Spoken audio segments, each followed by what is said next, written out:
फिलहाल इस वक्त हम मुमरा में मौजूद हैं। हमारे साथ शोएब डोंगरे हैं, 30D प्रभाग के कैंडिडेट हैं और AIMIM के नेता हैं।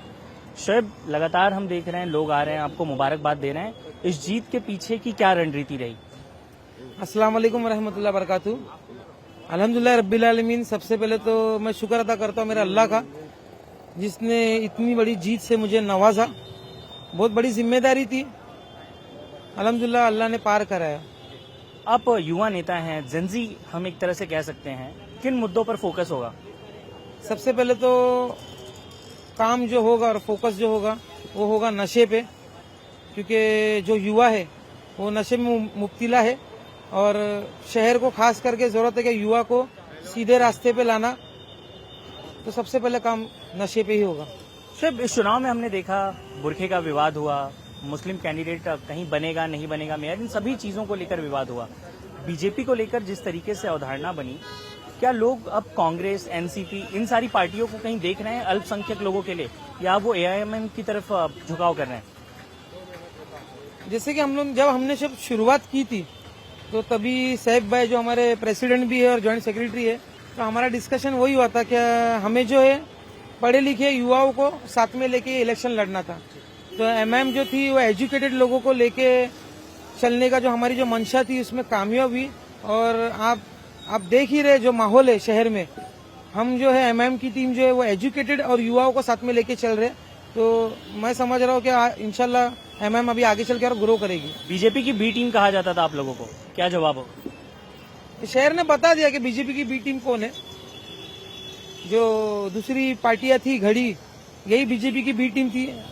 और ये मेरे शहर के लोगों का प्यार था जो कल रिजल्ट के नतीजे में नजर आया। एक सवाल ये भी होगा कि इस चुनाव में नितेश राणे ने जैसे बयान दिए, कोई संदेश देंगे उन्हें? मैं फालतू लोग के बारे में बात करना, डिस्कशन, मेरा वक्त कैसा मिल गया, मेरे लिए वक्त बहुत कीमती है।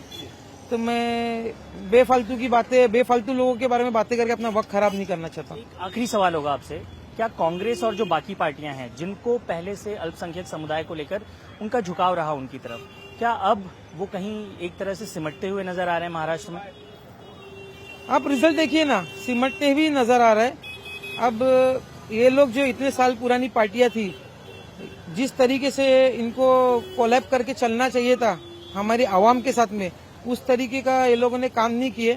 तो बड़े बड़े नेता थे, पार्टी अपने आप को बहुत बड़ी समझती है, तो लोगों ने अपने वोट के जरिए जवाब दे दिया इनको। समाजवादी पार्टी को क्या कहेंगे आप? उनके बारे में क्या बात करना भाई, जो पार्टी सिर्फ और सिर्फ अपने मुफाद के लिए चलती है, इतनी पुरानी पार्टी, उन्होंने कभी युवाओं को और एजुकेटेड लोगों को मौका ही नहीं दिया। अगर मौका दिया होता तो आज MM ये शहर में ग्रो नहीं करती, समाजवादी रहती थी। ये आखिरी सवाल, हमें पता है आपको देर हो रही है, क्या देवेंद्र फडणवीस ने भी एक तरह से जिताने में आप लोगों को भूमिका निभाई है?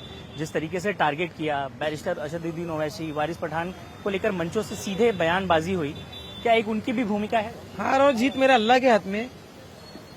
वो हमारे चीफ मिनिस्टर है, विद ड्यू रिस्पेक्ट, किसी की कोई औकात नहीं है, वो मालिक है पूरे जहां का, उसी के हाथ में सब कुछ है। इंडिया टीवी से बात करने के लिए बहुत बहुत धन्यवाद। कैमरामैन मिलन के साथ साकेत, इंडिया टीवी, मुमरा।